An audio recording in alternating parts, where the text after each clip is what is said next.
Klara Mauerovak, the firstborn daughter of Ladislav and Aliska Mauerovak, later became the elder sister to another child named Katerina. Some sources mention a third sister, Gabriela, although most accounts do not reference her, possibly because she was not involved in the events to be discussed. In 1975, the Mauerovak family resided in the town of Kurum, a village in the Czech Republic approximately 200 kilometers from Prague. The community, nestled in a picturesque natural landscape, was advancing with progress, offering good services, education, and commerce. There is limited information about the childhood of the Mauerovak sisters.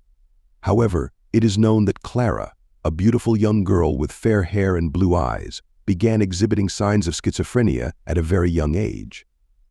This serious mental disorder leads those affected to lose touch with reality, influencing their thoughts, feelings, and behavior. Sufferers may experience hallucinations, delusions, and other disturbances that impact their conduct. While there are no references to a formal diagnosis of Klara's condition by a specialist, numerous stories suggest that her mind was filled with fantastical, religious ideas. Some sources indicate that she heard incomprehensible voices that made her feel akin to Joan of Arc, a woman chosen by God for a significant mission, which she believed would eventually be revealed to her. Klara and Katerina were very close, and, as often happens, the younger siblings sought to emulate the older ones. Klara's influence extended to Katerina in terms of speech and dress, but it seems that schizophrenia also affected Katerina's thoughts and actions. This created a feedback loop between the two sisters, reinforcing Klara's increasingly secure beliefs as they both indulged in fantasies about their divine destinies. Despite their delusions, both women managed their lives and societal interactions relatively well. They completed their basic education without major obstacles, and Klara, after finishing high school, enrolled in university to pursue a degree in pedagogy. Her life appeared to be on a promising trajectory. Klara's chosen partner was Radek Sefal, who, although slightly older at 25, was deeply supportive.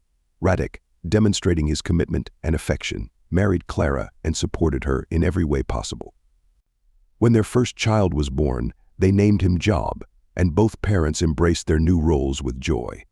In 1998, Radek took on the responsibility of covering all household expenses to ensure Klara could continue her studies without interruption. However, nearly 2 years later, Klara became pregnant with their second child. Unfortunately, the relationship deteriorated over the years due to Klara's frequent mood swings, erratic thinking, and increasing aggressiveness towards Radek. These issues ultimately led Radek to his breaking point, and he decided to leave the family, abandoning Klara and their 2 young children. Despite this setback, Klara remained devoted to her children, supporting them in their education and extracurricular activities such as summer camps, school events, field trips, and vacations. However, she struggled with loneliness and resentment, which began to take a toll on her. In this challenging period, Klara and Katerina were introduced to a girl named Annika, who claimed to be 13 years old. Annika's arrival would dramatically alter the course of Klara's and Katerina's lives. Named Annika, it is important to note that, following the rigorous standards of our investigative process, we consulted numerous sources, including several from the Czech Republic. The accounts of how Annika entered the lives of the Mauerovak sisters vary widely. According to some publications, Klara met the girl at a Czech university, where Annika claimed to have fled from a juvenile care center due to abuse, with nowhere else to turn. Other sources suggest it was Katerina, who was employed at a local youth institution, who encountered Annika. The girl purportedly escaped from a child trafficking ring. One version of the story indicates that Annika's parents were drug addicts, and the girl ended up at Klara's grandmother's home, where the elderly woman cared for her until her death. Klara then decided to assume responsibility for Annika. While there are several other theories about Annika's past, they are not worth detailing here, as the outcome remains the same. Annika entered Klara's and Katerina's lives, disrupting their household.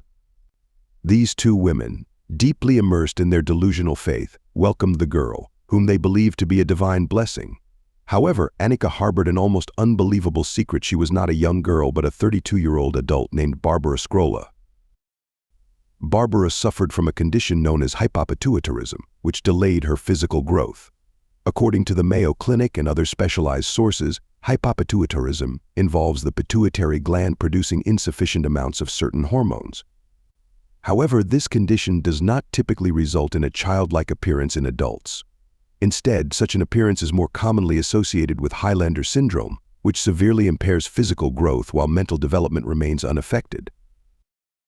Beyond her youthful appearance and short stature, Barbara exhibited psychopathic and schizophrenic traits, including violent outbursts that resembled multiple personality disorder.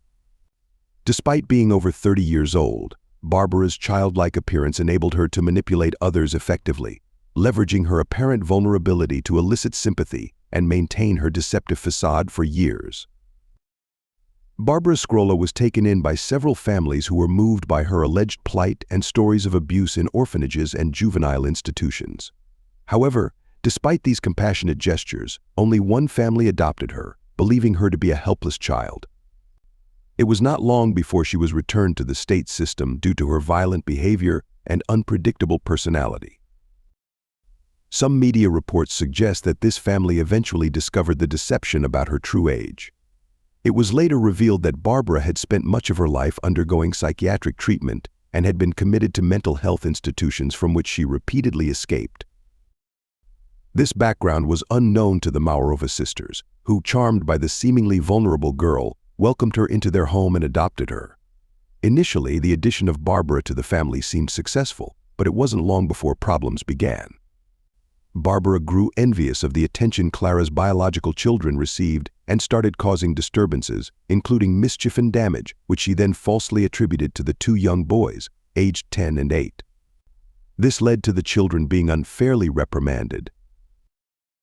These escalating tensions exacerbated the Mauerovak sisters' existing mental instability, which Barbara exploited with her Machiavellian tactics. She began to assert influence over Klara and Katerina by introducing them to the Grail movement, a millenarian and apocalyptic religious movement founded around 1920 by the German Oskar Ernst Bernhard, who wrote under the pseudonym Abruzhin.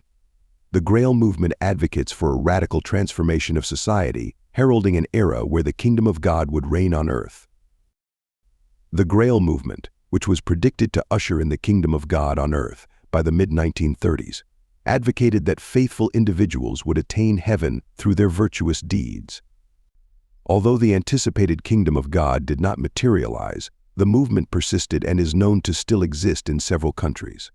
Organized into groups called circles, the movement perpetuated the belief that good deeds on earth ensured entry into heaven. However, it appears that within these circles, such good deeds also served to absolve individuals of any crimes they committed. Barbara was part of one of these circles and brought Klara and Katerina into it.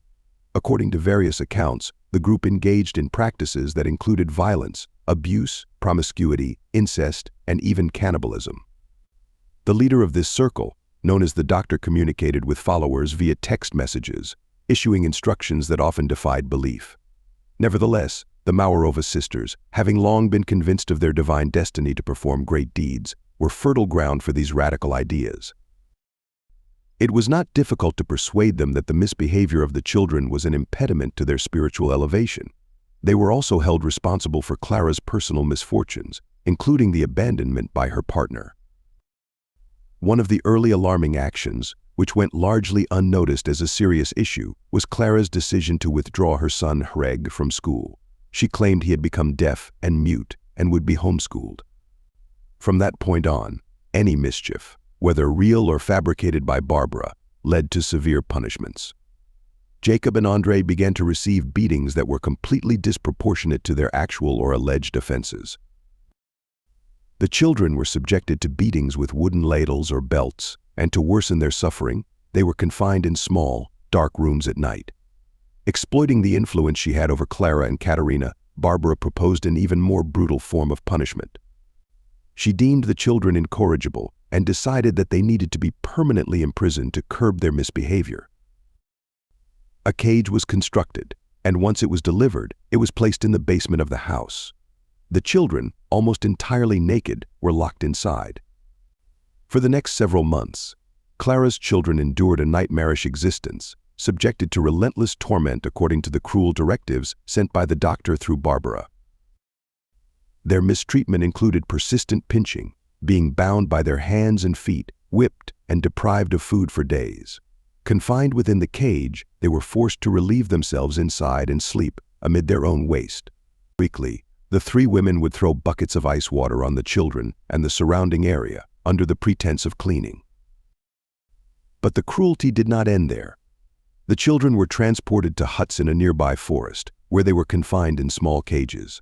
For about a week, other members of the Grail movement subjected them to unimaginable humiliation and torment.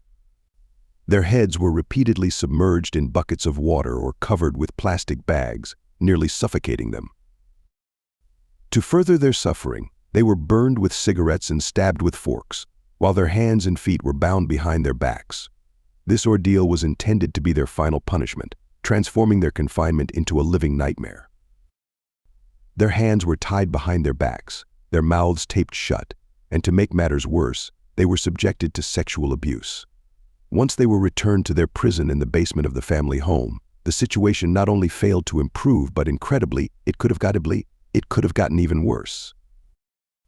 Barbara devised a cruel plan to start feeding the boys abundantly while they remained locked in the cage, with the intention of making them gain weight. This plan evokes the story of Hansel and Gretel, and unfortunately, it was not far from the truth. One day, the three women went down to the basement. Klara asked her youngest son, Andrei, to stick a leg out of the cage through the bars. The terrified little boy obeyed, and immediately, his leg was held by Katerina and Barbara, while Klara made a quick cut with a sharp instrument. The gash was then shared among them as they laughed uproariously. It is unimaginable what Andrei must have been feeling and thinking, and the panic of his brother witnessing the scene, a nightmare worthy of a horror film.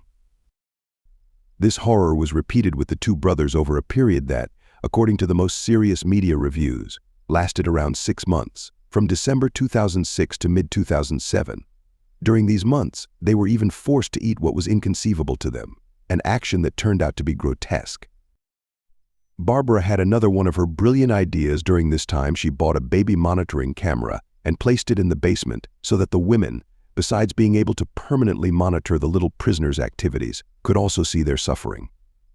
Little did they know, this supposedly ingenious idea would ultimately be their undoing.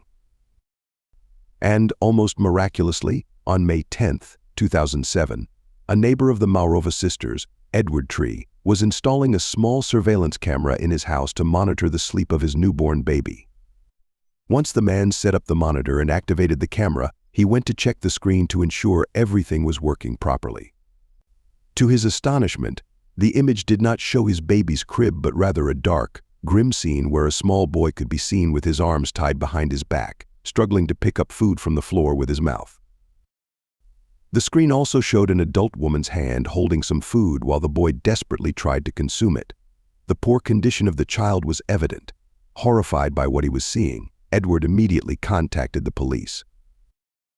Moments later, police officers arrived at Edward's house and viewed the disturbing footage. Given the signal range of the equipment, it was clear that the situation had to be occurring very close by. The officers began knocking on doors of neighboring homes, and in the early hours of the day, homeowners allowed them to search their properties. When they reached the Mauerovak sisters' house, the sisters were initially reluctant to permit a search but could not prevent it. Several versions exist, but all culminate with the police entering the house and discovering a small door under a staircase that was locked. It remains unclear whether it was Klara or another woman who attended to the officers during the search. It was unclear whether it was Klara or someone else who initially claimed not to have the key. The officers then called the firefighters, who managed to open the door and soon requested reinforcements, including ambulances and first aid personnel. When they peeked into the space, they were overwhelmed by the terrible stench that pervaded the area. Upon entering, the first sight was a young girl, visibly frightened and clutching a teddy bear.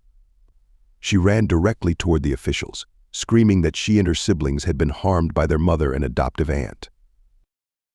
The girl was taken by one of the police officers while the others were left in shock by the horrifying scene. 2 children, bound by their hands and feet, were almost naked and covered in wounds. They were confined in a cage, and one of them appeared to be unconscious. Every detail of the scene was meticulously documented. The floor was sticky from months of accumulated waste, and the air was filled with the unbearable stench of urine and excrement. The walls were stained with what appeared to be dried blood. Immediately, the children were freed and attended to by emergency personnel, who provided first aid and transported them to the hospital. Although the young girl did not seem to have any serious injuries, she was placed in the care of the authorities. Klara and Katerina were arrested.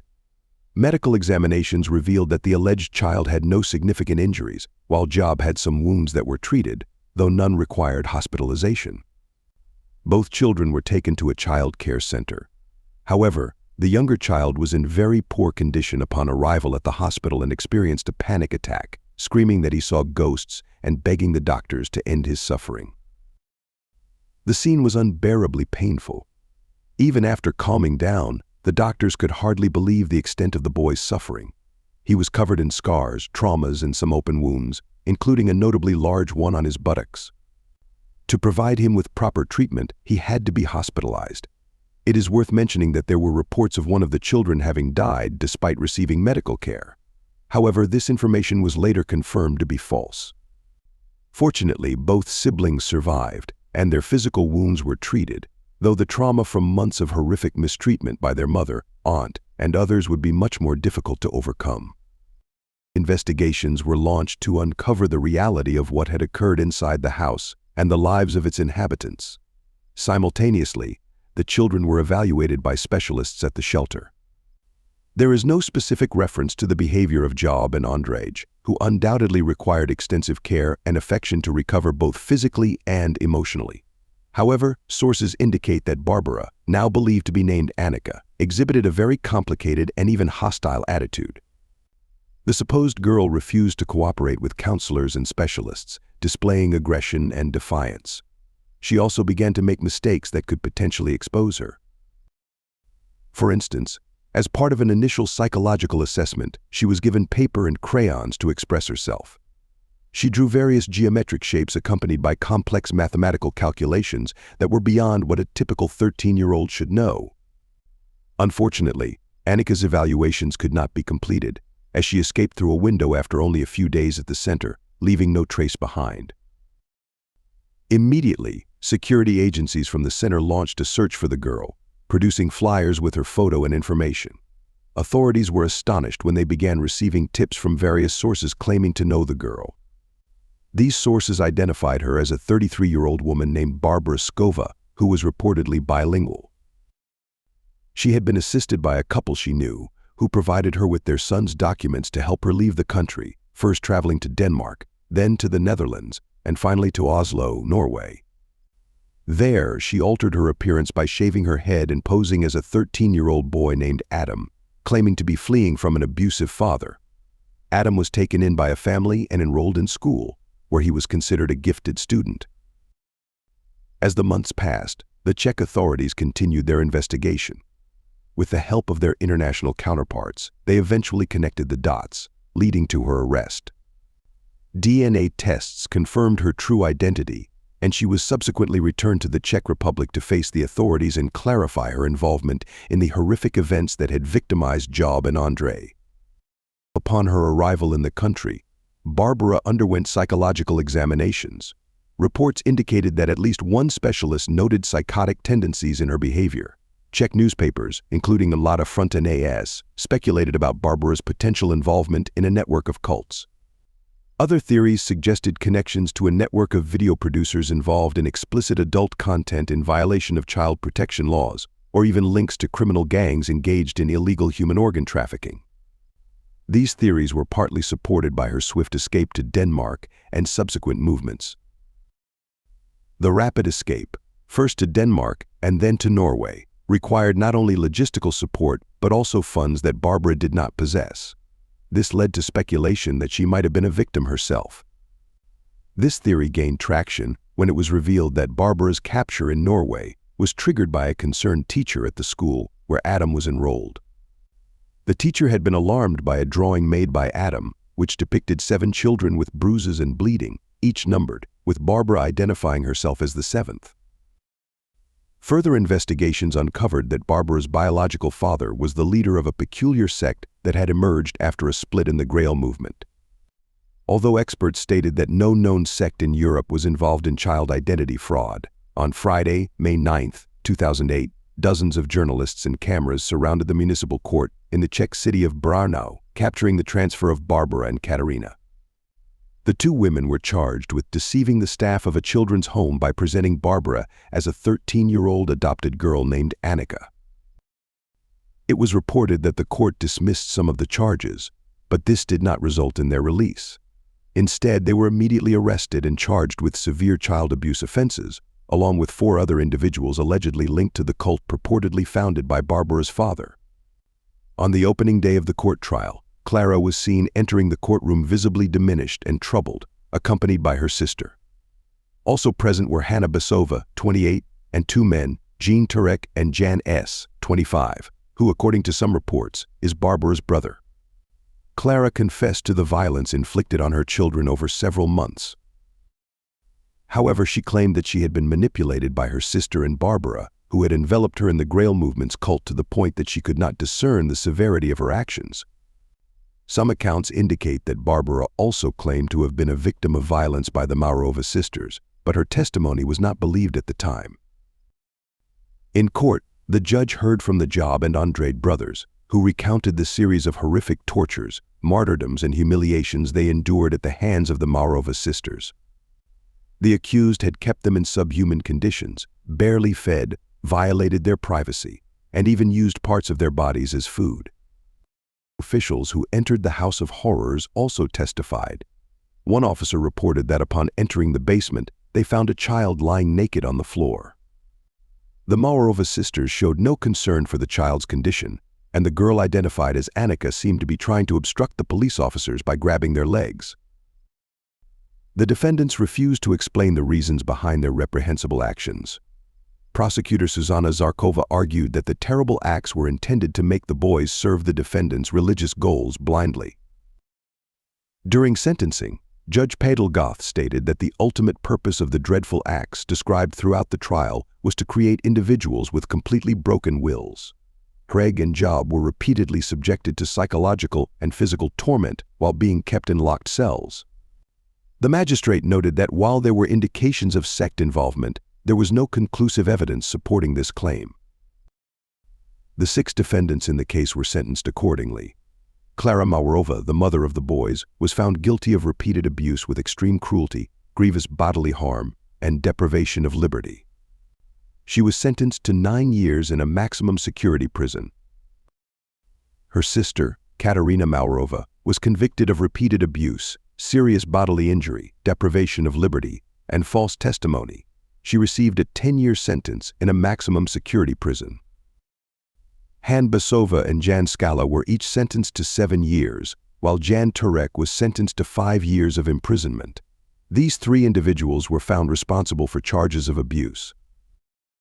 Finally, 34-year-old Barbara Skova was found guilty of repeated abuse and extreme cruelty, but received a comparatively lighter sentence of 5 years in prison.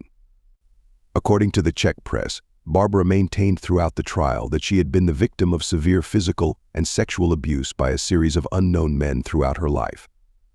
However, the court did not accept this as grounds for exoneration and upheld her conviction for conspiring with the children's aunt to infiltrate the family. The court was unable to confirm the existence of the so-called doctor who was allegedly directing the group's actions. Additionally, there was no evidence to support the involvement of Barbara's father, Joseph Skova, whose whereabouts remained unknown.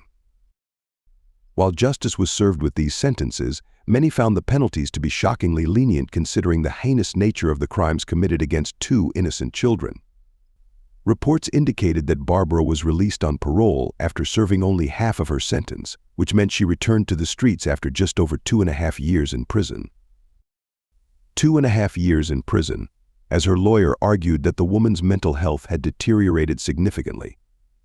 The last information we have about Barbara is that, after completing her sentence on parole, her identity was changed and she is now under the care of a legal guardian, who is her psychologist, and she continues to receive ongoing treatment. Obviously, by the time we produced this video, all the prisoners had served their sentences and been released. Amid the distress generated by these actions, we found information that brings hope. According to current reports, Job and Andre, with specialized help, have managed to overcome the deep trauma of the terrible acts to which they were subjected and continue with their lives. Although there is no doubt that these events will never be erased from their minds, during the production of this video, we found images from an interview with Renata Skova, Barbara's mother. Unfortunately, we were unable to achieve a truly accurate translation of her words, so in keeping with our commitment to seriousness, we decided not to use the material in the video.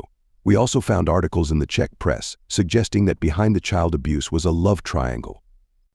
The newspaper Rost Debaran reported on police suspicions that Klara and Katerina had sexually abused Barbara. We also found reports that Radek Cefal, Andrei Janjob's father, was desperate because his in-laws, with whom the children had been left, prevented him from having access to them. The investigation of this case presented us with an unusual challenge. We found videos and reviews narrating a series of events that were completely different from each other, and whose information we were unable to verify through serious sources. We decided not to mention them, as they ultimately did not have a decisive influence on the events and seemed to appeal to unnecessary sensationalism in a case that is already lurid enough on its own. Thus, what is known as the Kurim case, named after the town where the events took place, brings us to a couple of curiosities. In 2019, the Muriel Award for the Best Comic of the Year in the Czech Republic was given to a work titled Svata Barbara, or Saint Barbara, which narrates the case we have just presented. The story also served as inspiration for the horror film released in 2009 and produced by Leonardo DiCaprio, titled The Orphan.